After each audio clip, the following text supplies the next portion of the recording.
Hello दोस्तों, एक बार फिर से आप लोग अपने यूट्यूब चैनल टेक्नो गार्जियन में बहुत स्वागत है।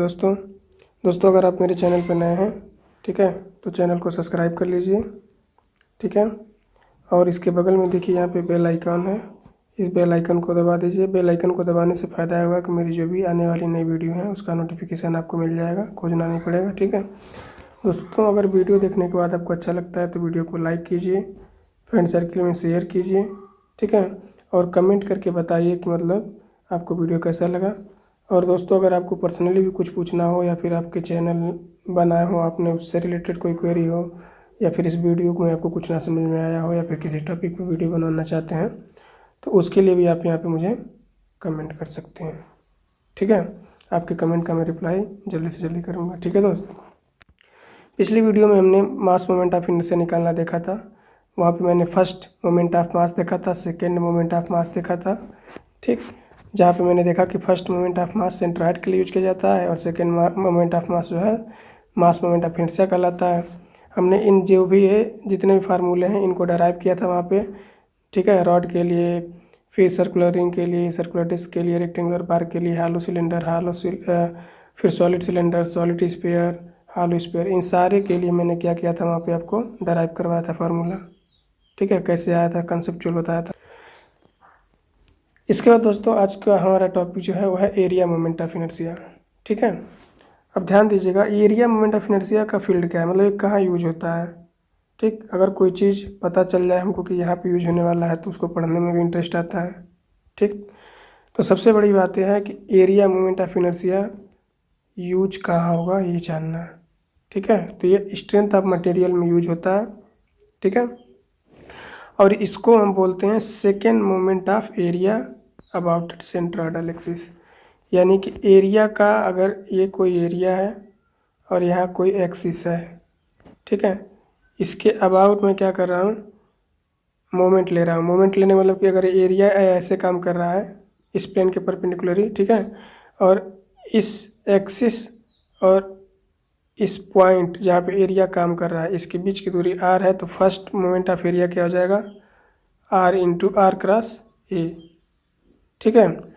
फिर मैं अगर पूछूं कि सेकेंड मोमेंट क्या होगा, तो ये जो फर्स्ट मोमेंट है उसका एक बार और मोमेंट निकाल लीजिए, वो जो है हो जाएगा, क्या हो जाएगा, वो सेकेंड मोमेंट हो जाएगा। मतलब कि फर्स्ट मोमेंट का ही मोमेंट निकालने पे हमको सेकेंड मोमेंट मिल जाता, ठीक है।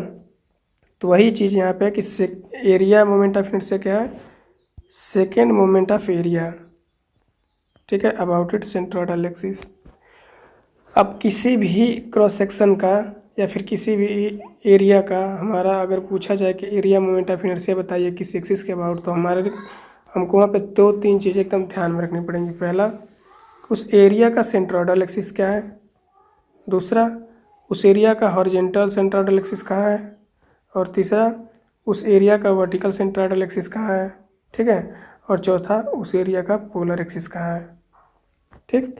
मैंने आपको एकदम अच्छे से बताया हुआ है कि अगर ये कोई क्रॉस सेक्शन है, ठीक है, तो जो हॉरिजेंटल है मतलब एक्स एक्सिस के पैरेलल होता है, ठीक है, वो हॉरिजेंटल एक्सिस है। अगर वो सेंट्रॉइड से होकर जा रहा है इसके, तो वो हॉरिजेंटल सेंट्रोइडल एक्सिस है। इसी तरह अगर ये क्या हो जाए, वाई एक्सिस के पैरेलल एक्सिस हो जाए, ठीक है, और इसके एरिया के सेंट्रॉइड से होकर जाए तो इसको वर्टिकल सेंट्रोइडल एक्सिस मानेंगे, ठीक है। और जो एक्सिस इसके सारे क्रॉस सेक्शन के सेंट्रॉइड से होकर जाएगा हो जाएगा पोलर एक्सिस। में भी एक एग्जाम्पल के माध्यम से आपको बता रहा हूँ। जैसे देखिए यहाँ पे हमारा एक मेंबर दिया हुआ है, ठीक है, ये एक मेंबर है। मान लीजिए जैसे डस्टर होता है ना, पहले ब्लैक बोर्ड का जो डस्टर होता है तो वैसे ही है। तो दोस्तों इसका क्रॉस सेक्शन कहाँ है, पहले देखिए, ये हो गया लेंथ, ठीक। इसके पैरेलल में एक्सिस कौन सा है, जेड। तो ये हो गया लॉन्गिट्यूडनल एक्सिस। अब इस मेंबर के कितने क्रॉस सेक्शन है, एक क्रॉस सेक्शन ये है, अरे मतलब एक प्लेन ये है, एक प्लेन ये है और एक प्लेन ये है। इन तीनों प्लेन में कौन इसका क्रॉस सेक्शन होगा, वह प्लेन जो लॉन्गिट्यूडनल एक्सिस के क्या हो, परपेंडिकुलर हो। तो लॉन्गिट्यूडनल एक्सिस मतलब इसके लेंथ के पैरेलल एक्सिस, और लॉन्गिट्यूडनल एक्सिस के परपेंडिकुलर में कौन सा है, ये वाला है, ये प्लेन। नाम मैं दे दूँ तो ए बी सी डी। तो plane A B C D क्या हो जाएगा हमारा, इसका क्रॉस सेक्शन हो जाएगा, ठीक है। तो plane A B C D इसका क्रॉस सेक्शन हो जाएगा। अगर मैं plane A B C D को यहाँ पे बना लूँ तो देखिए ये एक्स जो मैं रेड कलर से डिनोट कर रहा हूँ, ये एक्स एक्सिस के पैरेलल है ना, मतलब कि ये हॉरिजेंटल प्लेन में है, ठीक है। तो ए हो जाएगा हमारा हॉरिजेंटल। अब देखिए चूँकि ये सेंट्रॉयड है एरिया का, ठीक, तो इसके सेंट्रॉयड से होकर जा रहा है, तो सेंट्रॉयडल एक्सिस, यानी कि यह हॉरिजेंटल सेंट्रॉयडल एक्सिस है। फिर इसी तरह इसको देखिए, ये क्या है, वाई एक्सिस के पैरेलल है ना, और इसके सेंट्रॉयड से होकर जा रहा है, इसीलिए इसको बोलेंगे वर्टिकल सेंट्रॉयडल एक्सिस, ठीक। ये हॉरिजेंटल और वो वर्टिकल। अब यहाँ पे पोलर एक्सिस देखिए क्या है। एक मेंबर में बहुत सारे क्रॉस सेक्शन हो सकते हैं, जैसे एक क्रॉस सेक्शन यहाँ पे है, एक क्रॉस सेक्शन यहाँ पे है, कहीं भी हम ले सकते हैं क्रॉस सेक्शन, कोई वो नहीं है। इसका एक क्रॉस सेक्शन ये है, ठीक है। कितने भी क्रॉस सेक्शन हो सकते हैं। तो इन सारे क्रॉस सेक्शन का जो सेंट्रॉयड है ये है ना, देखिए इन तीनों को मिला के कौन सा एक्सिस जा रहा है, जेड। तो जो जेड एक्सिस होगा वो क्या हो जाएगा, इसका लॉन्गिट्यूडनल एक्सिस हो जाएगा, या फिर पोलर एक्सिस हो जाएगा, या फिर सेंट्रॉयडल एक्सिस हो जाएगा, ठीक है, पोलर सेंट्रॉयडल, ठीक है। अब यहाँ से अगर आप थोड़ा सा देखेंगे तो इसका ये लेंथ है और इसके पैरेलल में जेड सेंट्रॉयडल एक्सिस है, ठीक। तो ये जो जेड है वो कौन सा यहाँ पे होगा एक्सिस, हॉरिजेंटल की वर्टिकल की पोलर, पोलर क्यों या फिर सेंट्रॉयडल क्यों, क्योंकि हर एक एरिया के सेंट्रॉयड से होकर जा रहे हैं, इसीलिए इसको हम सेंट्रॉयडल एक्सिस बोलेंगे या फिर पोलर एक्सिस बोलेंगे, ठीक है। तो ये हमारा हो गया पोलर एक्सिस। मैंने सारे एक्सिस को हम डिनोट करना देख लिए। अब हम चलते हैं आगे। अब हम देखेंगे कि मोमेंट क्या होता है, ठीक है। तो दोस्तों मोमेंट क्या होता है, जब भी कोई क्वांटिटी, जैसे मान लीजिए क्वांटिटी मास है, वो क्वांटिटी क्या है, मास है या फिर एरिया है या फिर फोर्स है, किसी एक पॉइंट पे इसका एप्लीकेशन हो रहा है, मतलब कि एक पॉइंट पे लग रहा है, ठीक है। और इसका मोमेंट मुझे किसी एक्सिस एक्स के अबाउट में निकालना है, ठीक है। तो वो मोमेंट क्या हो जाएगा, हमेशा से पढ़ते हैं कि इनमें से जिसका मोमेंट निकालना है वह क्वांटिटी गुणे जिस एक्सिस के अबाउट निकालना है वहाँ से इस पॉइंट के बीच की परपेंडिकुलर दूरी, ध्यान देना है कौन सी दूरी, परपेंडिकुलर दूरी।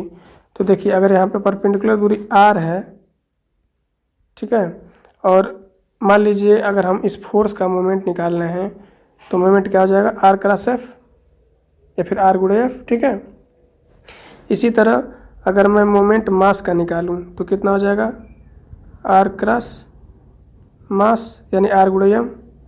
इसी तरह मैं मोमेंट अगर एरिया का निकालूं तो क्या जाएगा, आर क्रॉस एरिया, जो भी क्वांटिटी लेन का निकालना है वो हमारा हो जाएगा। और इसको बोलेंगे हम फर्स्ट मोमेंट, ठीक। फोर्स का फर्स्ट मोमेंट क्या देता है, टॉर्क। मास का फर्स्ट मोमेंट किस लिए यूज किया जाता है, सेंटर ऑफ मास निकालने के लिए। और यहीं पे एरिया का फर्स्ट मोमेंट क्या होता है, किस काम आता है, तो सेंट्रॉयड निकालने के काम आता है, सेंट्रॉयड ऑफ एरिया, ठीक है। तो मोमेंट के बारे में सारा जानकारी मैंने दे दिया आपको हल्का हल्का। अब बात करते हैं हम कि एरिया मोमेंट यानी एरिया का फर्स्ट मोमेंट। तो ये मान लीजिए कोई एरिया था हमारे पास जो छोटे छोटे 4 भाग से मिलके बना था। पहले वाले भाग का एरिया था A1, दूसरे वाले का था A2, तीसरे वाले का था A3 और चौथे वाले का था A4। मान लीजिए इसका सेंट्रॉयड यहाँ पे, या इसका सेंट्रॉयड है, या इसका सेंट्रॉयड है और इसका सेंट्रॉयड है। सेंट्रॉयड क्या होता है, वह पॉइंट होता है जहाँ पे हम मानते हैं कि टोटल एरिया इस पे लग रहा है, टोटल एरिया इस पे लग रहा है, टोटल एरिया इस पे लग रहा है, ठीक। अब मान लीजिए जो पहला वाला हमारा एरिया है A1, इसके सेंट्रॉयड से वाई एक्सिस के बीच की परपेंडिकुलर डिस्टेंस x1 है। इसी तरह A2 वाले की x2 है, ठीक है, A3 वाले की x3 है और A4 वाले की x4 है, ठीक। और इस पूरे मान लीजिए कंबाइन जो एरिया होगा उसको हम नाम दे दें अगर ए, ठीक। वो कहाँ पे काम करेगा, इस सेंट्राइड पे, पूरे एरिया का कॉम्बिनेशन का। तो उसकी दूरी मान लीजिए मैं मान ले रहा हूँ एक्स बार इसकी, ठीक है। अब अगर मैं बोलूँ कि मुझे मोमेंट निकालना है फर्स्ट मोमेंट एरिया का अबाउट वाई वाई, यानी एम वाई वाई निकालना है एरिया का, तो क्या हो जाएगा एम वाई वाई एरिया का। देखिए आप दो तरीक़ा से कर सकते हैं। फर्स्ट कि या तो आप हर एक एरिया का मोमेंट निकाल के जोड़ लीजिए, या फिर टोटल एरिया का, ठीक है, मोमेंट वाई वाई के अबाउट निकाल लीजिए, क्योंकि वो सेंट्रॉयड एक्सिस पे काम कर रहा है और डिफिनीशन के हिसाब से दोनों का मोमेंट सेम आएगा। चाहे अलग अलग को जोड़ के निकाल लें या पूरे को लेकर निकाल लें। तो देखिए मैं अलग अलग निकाल रहा हूँ। तो A1 का मोमेंट क्या हो जाएगा, एक्स है ना, x1 इंटू x1 गुणे A1, A2 का हो जाएगा x2 गुणे A2, A3 का हो जाएगा x3 गुणे A3 और x4 का हो जाएगा x4 गुणे A4।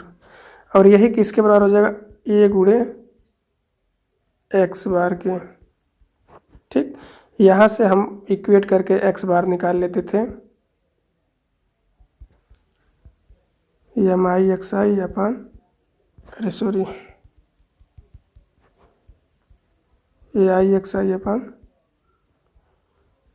देखिए एक कहाँ यूज होता है, सेंट्रॉयड निकालने के लिए, यानी एरिया का फर्स्ट मोमेंट कहाँ यूज होता है, सेंट्रॉयड निकालने के लिए। ये जो क्वांटिटी है ना, इसी को हम लिखते हैं summation of A I X I, मतलब कि एरिया 1 के साथ x1 का गुणा धन एरिया 2 के साथ x2 का गुणा, ठीक है। तो यहाँ से निकल जाता है। अब हम बात करेंगे कि सेकेंड मोमेंट ऑफ इनर्शिया क्या है, या फिर एरिया मोमेंट ऑफ इनर्शिया क्या है, फिर सेकेंड मोमेंट ऑफ एरिया क्या है। तो सेकेंड मोमेंट ऑफ एरिया क्या होता है, moment of first moment of area, यानी कि जो फर्स्ट मोमेंट ऑफ एरिया है उसका एक बार फिर से मैं मोमेंट निकाल लूँ। तो यहाँ पे अभी हमने निकाला फर्स्ट मोमेंट ऑफ एरिया, इसके लिए फिगर के लिए क्या होगा, m1 मान लीजिए मैं बोलूँ तो वाई वाई के अबाउट, तो वह एरिया और उसके बीच का परपेंडिकुलर दूरी r है, तो r गुणे डी ए, ठीक। अब मैं एक पार्टिकल का ले रहा हूँ, ठीक है, ध्यान दीजिएगा। चूँकि ये पूरी क्या है, एक बड़ी लार्ज स्केल की एरिया है। इस क्वेश्चन में ध्यान दीजिएगा कि ये अलग अलग छोटे छोटे एरिया से नहीं मिलके बना है, एक कंटिन्यूअस एरिया है, मतलब बड़ा सा एक। तो मैं मान लूँगा कि ये छोटे छोटे डीए एलिमेंट से मिलके बना है, मतलब कि ऐसे ऐसे धीरे धीरे छोटा छोटा मिलके पूरा बना हुआ है, ठीक। जिसकी यहाँ से वाई वाई से दूरी एलिमेंट की आर है, ठीक। तो इस डीए का यहाँ पे अगर मैं देखूँ मोमेंट, तो डी एम की वैल्यू हो जाएगी आर गुणे डी ए। अब मैं निकालूँ second moment of area D A, तो सेकेंड मोमेंट क्या हो जाएगा, DM2 मैं इसको बोल दे रहा हूँ। तो हो जाएगा मोमेंट ऑफ फर्स्ट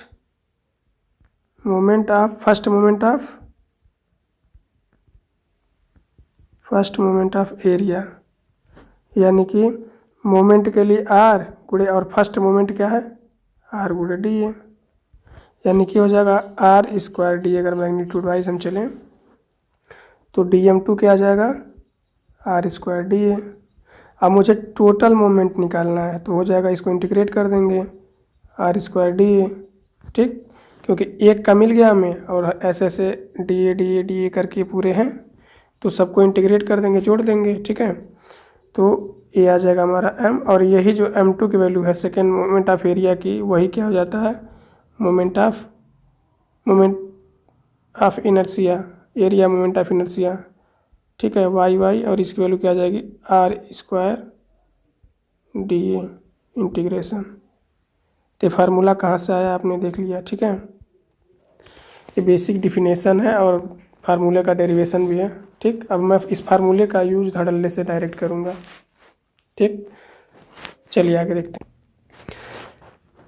अब हम पहला एग्जांपल ले रहे हैं कि calculate the second moment of area of cross section of the moment of inertia of the following cross section. इसके पहले हम एक बार थोड़ा सा देख लेते हैं एक चीज़ कि ये वर्टिकल एक्सिस को BCA बोलेंगे, हॉरिजॉन्टल एक्सिस को SCA बोलेंगे। ठीक है, अभी हमने देखा कि M2 RI2 किसके अबाउट, YY, यानी इस YY के about second moment of inertia second moment of inertia कितना आया था, R² आया था। ठीक है, अगर यहाँ से दूरी ये कितना हो, P हो या फिर AS हो, X एक्सिस से दूरी, तो इस एक्सिस के अबाउट मोमेंट यानी XX के अबाउट कितना मोमेंट हो जाएगा, M2 RI2 XX बराबर S²DA। ठीक है, अब मैं क्या करूं, इस R को R न लिख के मैं इसको अगर क्या कर दूं, इस R को हटा के मैं यहाँ पे X लिख दूं, क्योंकि X एक्सिस के डायरेक्शन में मेजरमेंट है, और इस S को हटा के मैं इसको Y लिख दूं, क्योंकि Y एक्सिस के पैरेलल में मेजर डिस्टेंस है। तो यहाँ भी ये R हट जाएगा और यहाँ भी ये S हट जाएगा। ठीक है, तो क्या हो जाएगा, यहाँ पे हो जाएगा X² और यहाँ पे हो जाएगा Y²। ठीक, अब मैं इस YY को हटा के क्या कर दूं, देखिए ये VCA है ना, तो यहाँ पे VCA लिख सकता हूँ, और ये XX क्या है, हॉरिजॉन्टल सेंट्रोइडल एक्सिस, तो ये क्या हो जाएगा HCA। तो VCA के अबाउट मोमेंट ऑफ इनर्शिया क्या होता है, X²DA, और HCA के अबाउट क्या होता है, Y²DA। ठीक, अब हम इसका डायरेक्ट यूज करेंगे और निकालेंगे। चलिए, हमारा पहला एग्जांपल है, calculate second moment of area or area moment of inertia following cross section. एक क्रॉस सेक्शन दिया हुआ है। ठीक है, इसका हमको क्या करना है, मोमेंट ऑफ इनर्शिया सेकेंड वाला निकालना है। ठीक, मान लीजिए कुछ ऐसे हमारा एरिया दिया हुआ है। ठीक, हमको IXX फाइंड करना है, IYY फाइंड करना है, IZZ फाइंड करना है। ठीक, तो देखिए यहाँ पे पहले हॉरिजॉन्टल सेंट्रोइडल एक्सिस कौन होगा और वर्टिकल कौन होगा, तो X एक्सिस के पैरेलल में कौन सा है, उसे हॉरिजॉन्टल हो जाएगा। तो देखिए ये हॉरिजॉन्टल सेंट्रोइडल एक्सिस हो गया। ठीक, और ये YY वाला क्या हो गया, वर्टिकल सेंट्रोइडल एक्सिस। ठीक, हम पहले निकालने जा रहे हैं IYY। ठीक, क्योंकि हमने इसको अभी देखा है, तो हमको पहला निकालना है IY। अब यहाँ से वीडियो थोड़ा इम्पोर्टेंट हो जाएगा। ठीक है, अगर इसको ध्यान से देखेंगे तो बहुत कुछ चीज़ें समझ में आने वाली हैं। अब हमको IYY निकालना है। ठीक है, और हमारे पास क्या है, ये क्रॉस सेक्शन दिया हुआ है। तो स्टेप क्या हम फॉलो करेंगे, कभी भी निकालना होगा तो पहला identify centroid of cross section, दूसरा क्या करना है, identify horizontal centroidal axis and vertical centroidal axis. ठीक, तीसरा आइडेंटिफाई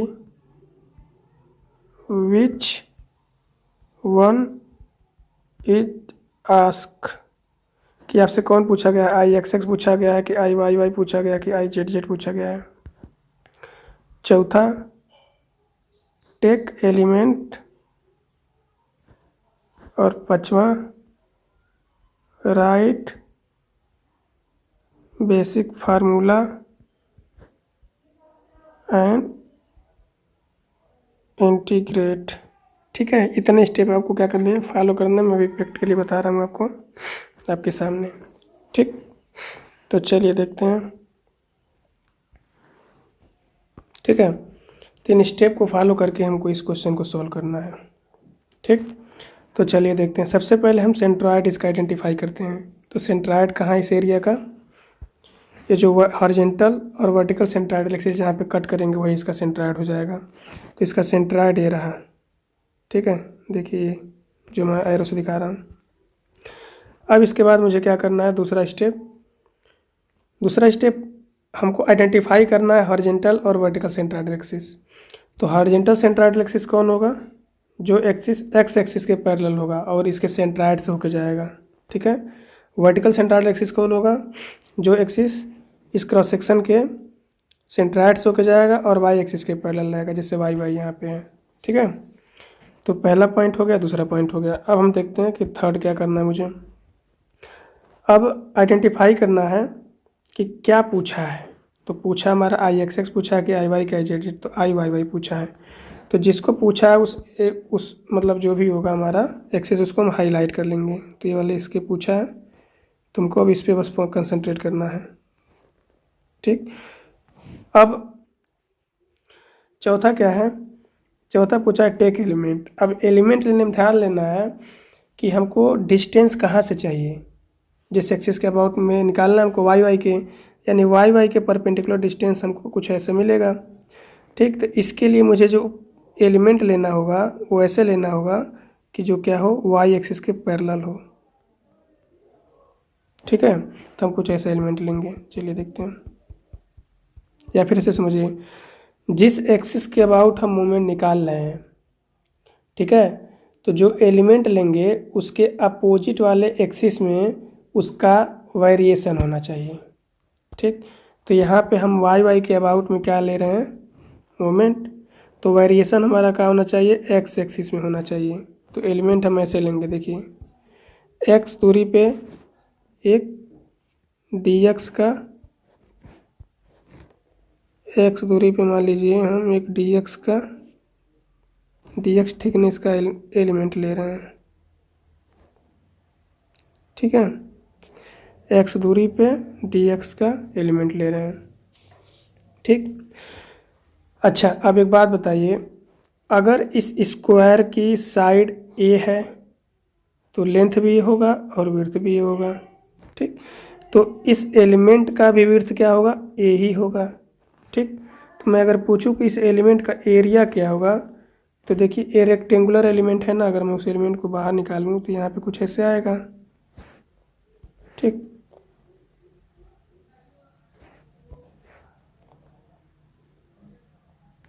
बन जाए यार। ठीक है, कुछ ऐसे है एलिमेंट हमारा जिसका ये विड्थ है ए और जो इसका लेंथ है वो है डी एक्स का। तो रेक्टेंगल का एरिया क्या होता है, लेंथ गुणे विड्थ, लेंथ गुणे विड्थ। तो लेंथ कितना है इसका, डी एक्स, और विड्थ कितना है ए, यानी कि डी ए की वैल्यू आ गई ए इंटू डी एक्स। ठीक, अब हमको पता है कि इस एलिमेंट का वाई वाई के अबाउट में मोमेंट क्या होगा। देखिए इसको मैं अगर अलग से थोड़ा सा बना लूँ यहाँ पे, तो ए वाई वाई है और ये है इस एरिया का सेंट्रॉइड एलिमेंट का, और यहाँ से इसकी दूरी हमने मानी है क्या, एक्स, परपेंडिकुलर डिस्टेंस। देखिए यहाँ पे जो एक्स है, तो इसका मोमेंट क्या हो जाएगा,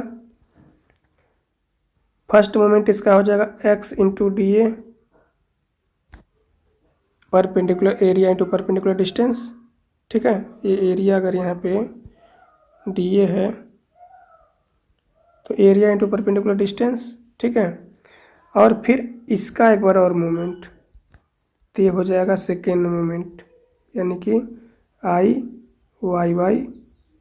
लेकिन ये क्या है, एलिमेंट का, इसीलिए हम यहाँ पे डी लगा देंगे। अब टोटल के लिए मैं क्या करूँगा, पहले तो देखिए एक्स एक्स गुणा होगा तो एक्स स्क्वायर हो जाएगा और ये डी ए, और इसको इंटीग्रेट कर देंगे। ठीक, अब ये तो हमारा हो गया बेसिक। अब हमारे यहाँ पे लिमिट क्या होगा। ठीक है, तो लिमिट के लिए ध्यान दीजिए क्या है, देखिए यहाँ से इधर राइट साइड में कितना जा सकता है, इस डायग्राम में देखिए क्रॉस सेक्शन में, यहाँ से राइट साइड में प्लस एल बाई टू जा सकता है और लेफ्ट साइड में माइनस एल बाई टू जा सकता है, यानी इसका limit minus L by two से प्लस एल बाई टू हो जाएगा। ठीक, माइनस एल बाई टू से प्लस एल बाई टू हो गया। ठीक, अब इसी को बस मुझे इंटीग्रेट कर देना, मेरा आंसर आ जाएगा। देखिए कैसे इंटीग्रेशन होगा, तो निकालना है मुझे आई वाई वाई की वैल्यू और इंटीग्रेट करना है एक्स स्क्वायर डी ए को माइनस एल बाई टू से एल बाई टू।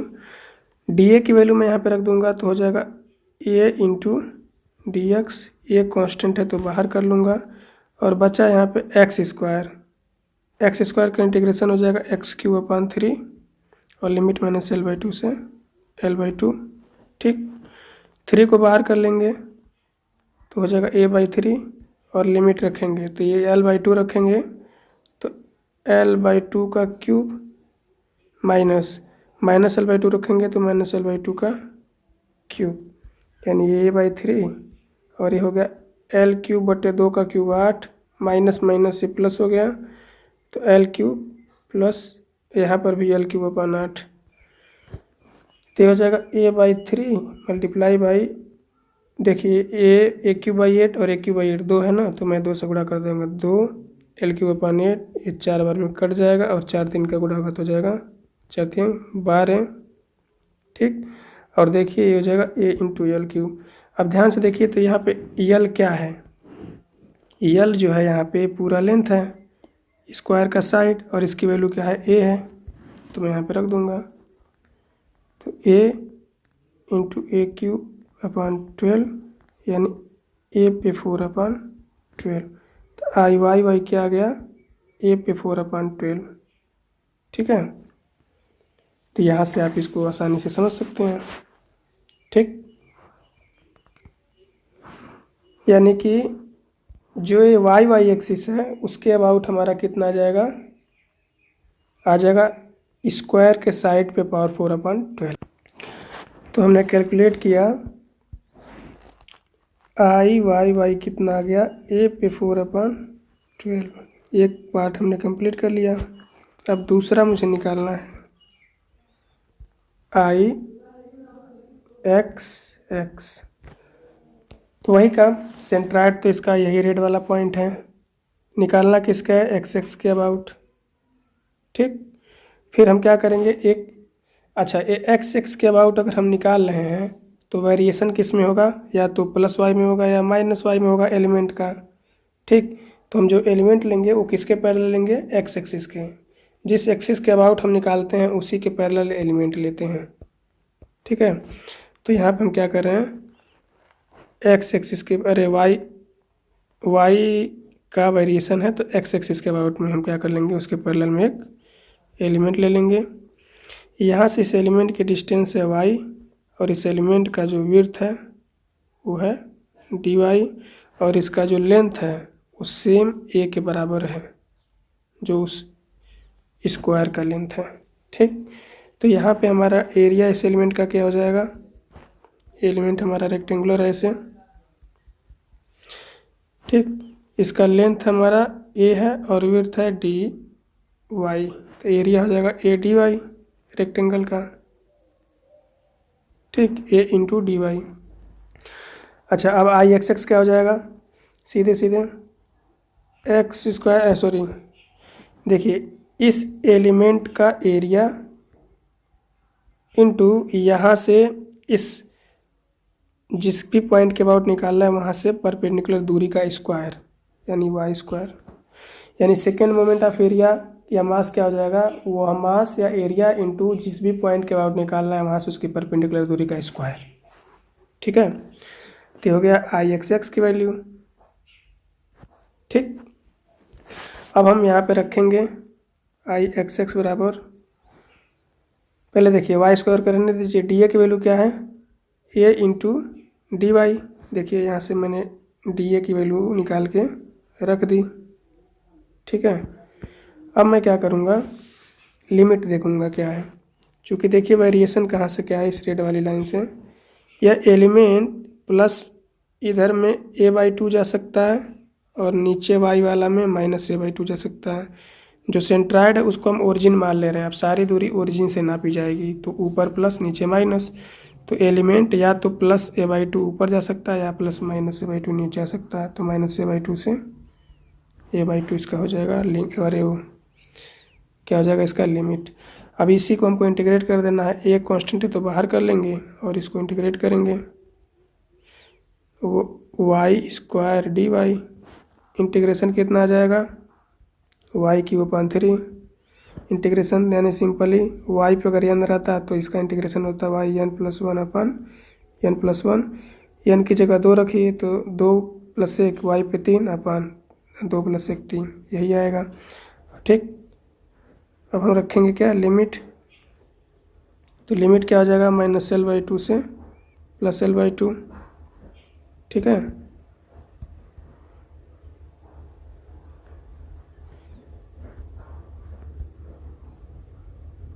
कितना आ गया, a बाई, बाहर कितना था, a था, और अंदर आ गया y³ और लिमिट था -L/2 से L/2। L की वैल्यू यहाँ पे a है तो a रख दिया मैंने। अब देखिए a हो जाएगा, मैं जब लिमिट रखूँगा 3 कांस्टेंट है तो बाहर आ जाएगा, तो a/3 हो जाएगा। अब a/2 का क्यूब अपर लिमिट, a का a/2 का क्यूब माइनस a/2 का क्यूब, ठीक। a/3 हो गया, गुणा देखिए 2 का क्यूब 8, ठीक, और ये माइनस माइनस प्लस हो जाएगा, तो इसको जब ऐड करेंगे तो आ जाएगा 2a पे क्यूब अपान 8, ये 4 बार में कट जाएगा तो ये आ जाएगा a पे 4/12। तो यहाँ पे I(x(x) की भी वैल्यू कितनी आ गई, a पे 4/12, ठीक है। तो यहाँ से हमने देखा कि दो चीज़ हमने कैलकुलेट कर लिया, I(x(x) और I(y(i) की दोनों की वैल्यू a पे 4/12, यानी कि जो भी हमारा स्क्वायर है उसका साइड की पावर 4/, यानी हमने देखा कि I(x(x) की वैल्यू कितनी आ गई, a पे 4/12, ठीक। अब हमको दो थ्योरम जानना पड़ेगा I(z(z) के लिए। थर्ड निकालना है हमको, क्या, I(z(z), ठीक। तो उसके लिए थ्योरम क्या है, परपेंडिकुलर एक्सिस थ्योरम, ठीक। यहाँ पर मैं शॉर्टकट में बता रहा हूँ, देखिए परपेंडिकुलर एक्सिस थ्योरम क्या है कि अगर ये कोई क्रॉस सेक्शन है या फिर कोई एरिया है और इसका ये सेंट्रोइडल एक्सिस है, x(x), y(y), x(x) और y(y), इस पॉइंट से होके जाने वाला जो इसका z एक्सिस होगा, देखिए ऐसे ये z। अगर इस x(x) के about movement, second moment of inertia I(x(x) है, y वाला के y(y) है, ठीक है। तो इन दोनों के देखिए जो z एक्सिस है ना, वो x(x) के भी परपेंडिकुलर है ना, और y के भी परपेंडिकुलर है, ठीक। तो अगर हमको I(x(x) और I(y) के अबाउट मोमेंट ऑफ इनर्शिया पता है, तो इन दोनों के I(x(x) और I(y) के परपेंडिकुलर एक्सिस I(z) से z के अबाउट मोमेंट ऑफ इनर्शिया इन दोनों के योग के बराबर होगा, यानी कि सिंपली I(z(z) बराबर क्या हो जाएगा, I(x(x) प्लस I(y)(y), ठीक है। यानी क्या है perpendicular axis theorem, the moment of inertia या area moment of inertia about an axis perpendicular to the two mutually perpendicular axis is given by summation of moment of inertia about both axis. मतलब कि देखिए अगर दो पारस्परिक perpendicular axis है, जैसे y और इनके एक्सिस के about moment of inertia I(x(x) और I(y)(y) है, ठीक। और कोई तीसरा एक्सिस है जो क्या है, इन दोनों के परपेंडिकुलर है, जैसे z डायरेक्शन में देखिए a वाला y वाला के भी परपेंडिकुलर है और x वाला के भी। तो इसके अबाउट मोमेंट ऑफ इनर्शिया क्या हो जाएगा, I(z(z), ये I(x(x) प्लस I(y)(y) होगा, ठीक। तो मोमेंट परपेंडिकुलर एक्सिस थ्योरम होता है मोमेंट के निकालने के लिए, मोमेंट ऑफ इनर्शिया के लिए, ठीक है। तो अब हम यहाँ पे I(z(z) ठीक है, तो देख लेते हैं अब। तो परपेंडिकुलर एक्सिस थ्योरम क्या होता है कि अगर दो परपेंडिकुलर एक्सिस हैं, जैसे कि दो परपेंडिकुलर एक्सिस हैं x(x) और y(y), ठीक है, इनके about moment of inertia I(x(x) और I(y)(y) है, तो इन दोनों के परपेंडिकुलर, इन दोनों से लंबवत एक एक्सिस जैसे जेड जेड होगा इन दोनों के लंबवत, इसके अबाउट मोमेंट ऑफ इनर्शिया कितना होगा, आई जेड जेड। इसकी वैल्यू होगी आई एक्स एक्स और आई वाई के अबाउट जो मोमेंट ऑफ इनर्शिया है उनका योग। ये मास के लिए भी लगेगा और एरिया के लिए भी लगेगा। तो आई एक्स एक्स है ए पे 4/12, आई वाई वाई है ए पे 4/12, दोनों को जोड़ लीजिए तो 2 इंटू ए पे 4/12 यानी ए पे 4/6 आ जाएगा। इसी को बोलते हैं polar moment of inertia. Polar moment of inertia क्या हुआ कि जो क्रॉस सेक्शन के परपेंडिकुलर एक्सिस है जो उसके सेंट्राइड से होकर जा रहा है, ठीक, जो एच सी ए और वी सी ए के परपेंडिकुलर है उसके अबाउट मोमेंट ऑफ इनर्शिया। ठीक, तो यहाँ से हमने कंक्लूजन निकाल लिया कि अगर एक स्क्वायर क्रॉस सेक्शन है, ठीक, और उसका साइड ए है तो उसके हॉरिजेंटल सेंट्राइडल और वर्टिकल सेंट्राइडल यानी कि आई एक्स एक्स और आई वाई वाई सेम होंगे और इसकी वैल्यू होगी स्क्वायर की साइड पे पावर 4/12। और इसी तरह उसका पोलर मोमेंट ऑफ इनर्शिया या फिर उस एक्सिस के अबाउट मोमेंट ऑफ इनर्शिया जो एक्स एक्स और वाई वाई के परपेंडिकुलर है वो हो जाएगा इन दोनों के योग के बराबर। और उसको यहाँ पे स्क्वायर के लिए अगर देखें तो इसकी वैल्यू जगह पे 4/6। ठीक, तो इसी तरह हम चलते हैं अब किसका, अब हम देखेंगे कि रेक्टेंगुलर क्रॉस सेक्शन का। दोस्तों अगर हमारे चैनल पे आप नए हैं तो चैनल को प्लीज़ सब्सक्राइब कर लीजिएगा, ठीक है, बेल आइकन दबा दीजिएगा। और अगर ये वीडियो अच्छा अभी तक लगे तो लाइक कर दीजिए, दोस्तों को शेयर कर दीजिए और कमेंट करके बताइए कि क्या पिछले वीडियो में या फिर पिछले केस में आपको कोई दिक्कत आया है, ठीक है, तो फिर आपकी दिक्कत रिजॉल्व की जाएगी। ठीक है दोस्तों, अगर थोड़ा सा भी अच्छा लग रहा हो तो कमेंट ज़रूर करके बताइए, ठीक है। अब चलते हैं हम अगले केस पे अपने। पिछले केस में हमने क्या देखा था कि स्क्वायर क्रॉस सेक्शन का हम कैसे निकालेंगे moment of inertia I X X I Y Y और जेड जेड के अबाउट, ठीक है। अब हम देखेंगे कि अगर क्रॉस सेक्शन रेक्टेंगुलर है तो हम कैसे निकालेंगे। चलिए स्टार्ट करते हैं। ये मान लीजिए हमारा क्या है, एक रेक्टेंगुलर क्रॉस सेक्शन है। हमको क्या करना है, सबसे पहले इसका सेंट्राइड ढूंढना है। तो मान लीजिए सेंट्राइड है पॉइंट ओ, ठीक। फिर हमको हॉरिजॉन्टल और वर्टिकल सेंट्राइडल एक्सिस देखना है। तो वह एक्सिस, ठीक है, जो क्या हो इस सेंट्राइड से होके जाए और एक्स एक्सिस के पैरेलल हो, उसको बोलते हैं हॉरिजॉन्टल सेंट्राइडल एक्सिस। और वह एक्सिस जो क्या हो इस सेंट्राइड से होके जाए और वाई एक्सिस के पैरेलल, उसको बोलते हैं वर्टिकल सेंट्राइडल एक्सिस। और ये दोनों जहाँ एक दूसरे को कट करते हैं उस पॉइंट से होके जाने वाली और इन दोनों के यानी आई एक्स एक्स और वाई वाई के परपेंडिकुलर जो होगा यानी जेड जेड डायरेक्शन वाला, इसको बोलते हैं पोलर एक्सिस, ठीक है। ये क्या है, पोलर एक्सिस। तो हमको यहाँ पे निकालना है आई वाई वाई, आई एक्स एक्स और आई जेड जेड, ये तीन हमारा मोटिव है, ठीक है। इसको हम निकालेंगे। तो चलिए देखते हैं। सबसे पहले हम निकालेंगे, कोई सा भी निकाल लेते हैं। मान लीजिए हम निकाल लेते हैं आई एक्स एक्स, ठीक। अब आई एक्स एक्स निकालने के लिए हम इस एक्सिस को कर देते हैं हाईलाइट, ठीक। ये कर दिया हमने इसको हाईलाइट। अब जब भी हम ऐसा अगर कोई केस होता है कि जो एरिया है वो छोटे छोटे एरिया से ना मिलके क्या हो एक बड़ी एरिया हो, तो उसका हम क्या करते हैं, ध्यान से देखिए, उसका क्या करते हैं इंटीग्रेशन मेथड से मास मोमेंट ऑफ इनर्शिया निकालते हैं या फिर एरिया मोमेंट ऑफ इनर्शिया निकालते हैं, ठीक है। और इस केस में जब हम एलिमेंट लेंगे ना, तो जिस एक्सिस के पैरेलल मतलब अबाउट हम मोमेंट ऑफ इनर्शिया निकाल रहे हैं उसी के पैरेलल में हम क्या लेंगे, एक एलिमेंट लेंगे। तो मान लीजिए हमने एक यहाँ पे एलिमेंट ले लिया, क्या है ये ऐसे रेक्टेंगुलर एलिमेंट ले लिया, ठीक, जिसमें क्या सेम है, इस एलिमेंट का देखिए जो लेंथ है वह वही है जो इस रेक्टेंगल का लेंथ है, लेकिन वैरी क्या कर रहा है, वाई डायरेक्शन का कोऑर्डिनेट, यानी कि इसका अगर विड्थ पहले क्या था बी था, ठीक, तो यहाँ पे जो एलिमेंट है उसका विड्थ क्या होगा देखिए। तो यहाँ से इसके एक्स एक्स वाले एक्सिस से मैंने वाई डिस्टेंस पे, कितने डिस्टेंस पे, वाई डिस्टेंस पे डी वाई विड्थ का एक एलिमेंट लिया है, ठीक।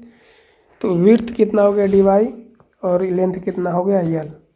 एक बार फिर से ध्यान से समझिए, जिस एक्सिस के अबाउट हमको एरिया मोमेंट ऑफ इनर्शिया निकालना है, ठीक है, उसके पैरेलल में हम क्या करते हैं, एलिमेंट लेते हैं। जैसे यहाँ पे एक्स एक्सिस के अबाउट निकाल रहे हैं तो एक्स एक्सिस के पैरेलल में हम एलिमेंट लेंगे। दूसरा एलिमेंट ऐसे लेना है कि जिस एक्सिस के अबाउट निकालना है उस एक्सिस के डायरेक्शन का उसका डायमेंशन चेंज ना हो, जबकि उसके परपेंडिकुलर वाला हो। जैसे यहाँ पे एक्स एक्सिस के अबाउट में इसका लेंथ है तो लेंथ चेंज नहीं हो रहा है एलिमेंट का, इसका विड्थ जो वाई एक्सिस पे नापा जाएगा वो बस चेंज हो रहा है। ठीक है, तो मैंने वाई डिस्टेंस पे, एक्स एक्सिस से वाई डिस्टेंस पे डी वाई मोटाई का एक क्या कर लिया, एलिमेंट ले लिया। अब सबसे पहला काम मेरा ये है कि मैं इस एलिमेंट का क्या करूँगा, एरिया निकालूंगा। तो इसका लेंथ क्या है एल और विड्थ क्या है डी वाई।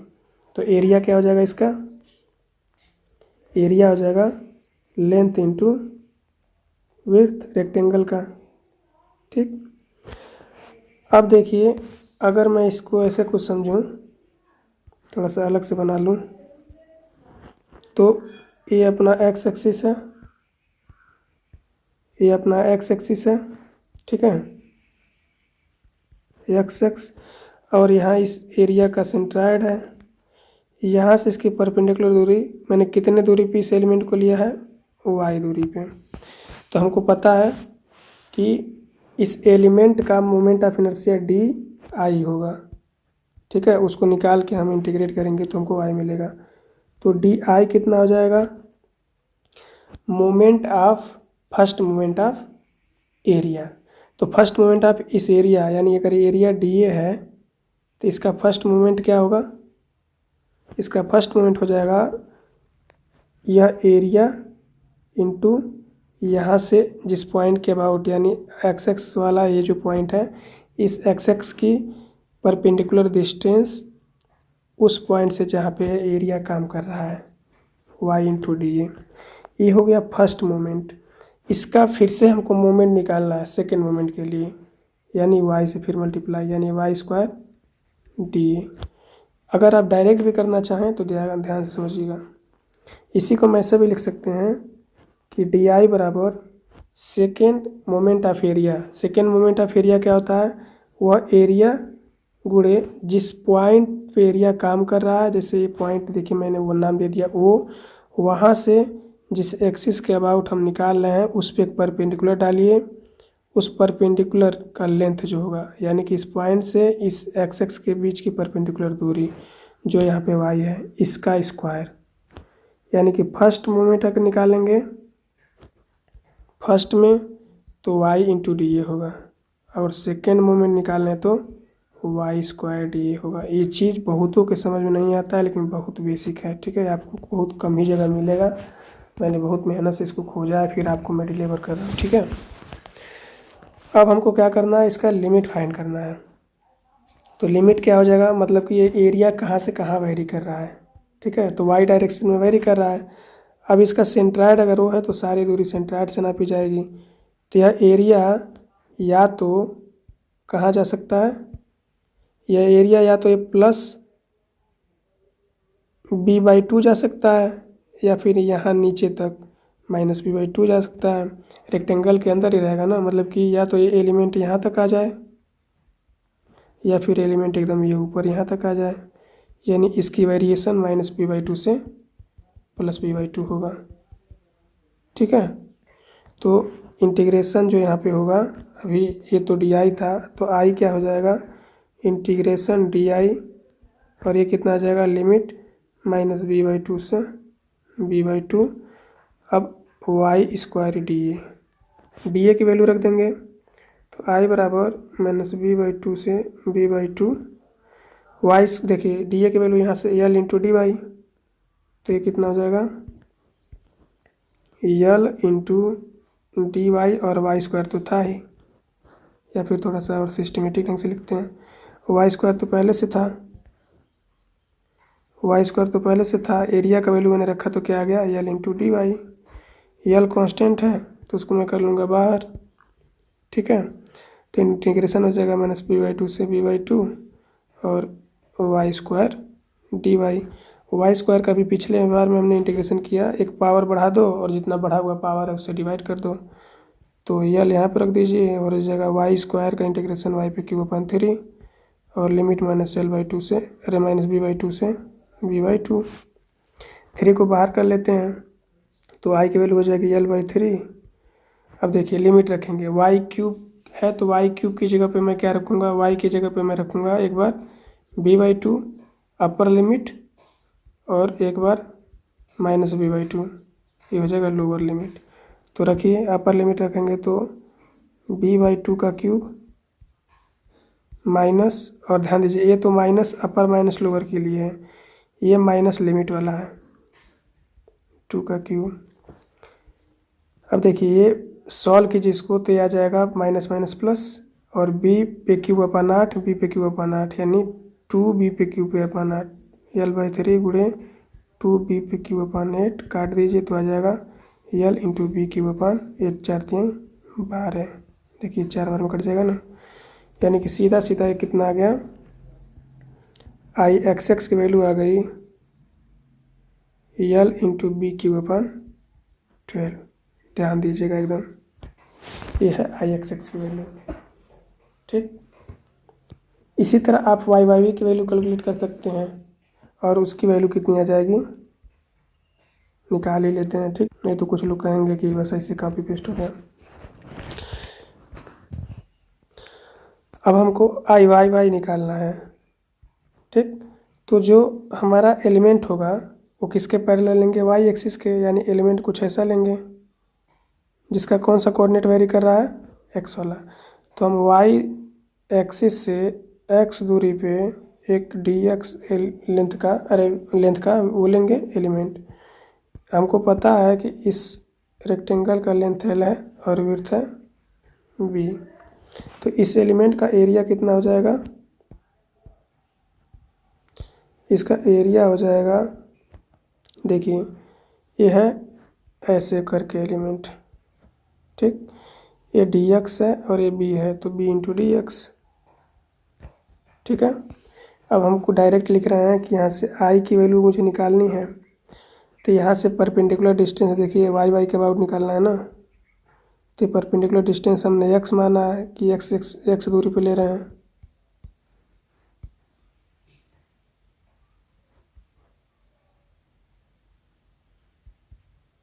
ठीक, स्मॉल एक्स, तो उस डिस्टेंस का स्क्वायर इंटू वो एरिया, तो आई बराबर क्या हो जाएगा। अब ध्यान से दीजिए लिमिट क्या होगा, ये पूरा लेंथ एल है तो आधा ये हो जाएगा एल बाई टू, यह area plus L by two से माइनस एल बाई टू तक जाएगा, तो माइनस एल बाई टू से प्लस एल बाई टू और एक्स स्क्वायर और एरिया की वैल्यू मैं रख दे रहा हूँ B into D x.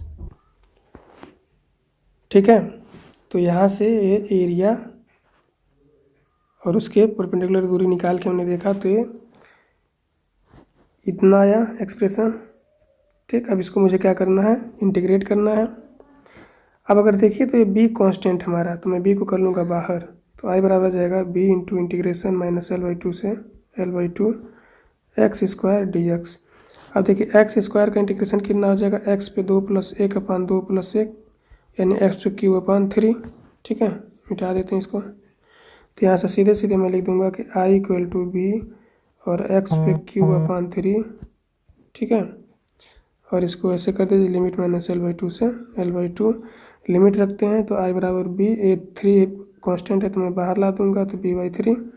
X की जगह पे एक बार एल बाई टू रखेंगे, एक बार माइनस एल बाई टू रखेंगे, तो एल बाई टू का क्यूब मतलब एल क्यूब अपान 8 माइनस और माइनस एल क्यूब बाई 8 ये हो जाएगा।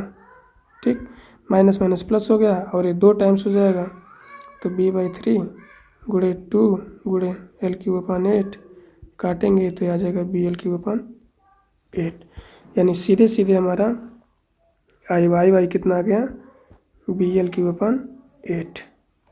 ठीक, अब देखिए आई जेड जेड निकालना है, तो आई जेड जेड निकालेंगे परपेंडिकुलर एक्सिस थ्योरम से।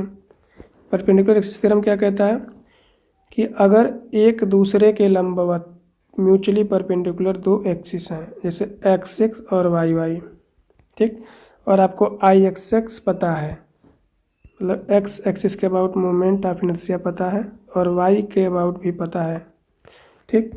तो उस एक्सिस जो इन दोनों के कटान बिंदु से होके जाता है और इनके दोनों के परपेंडिकुलर है, ठीक है।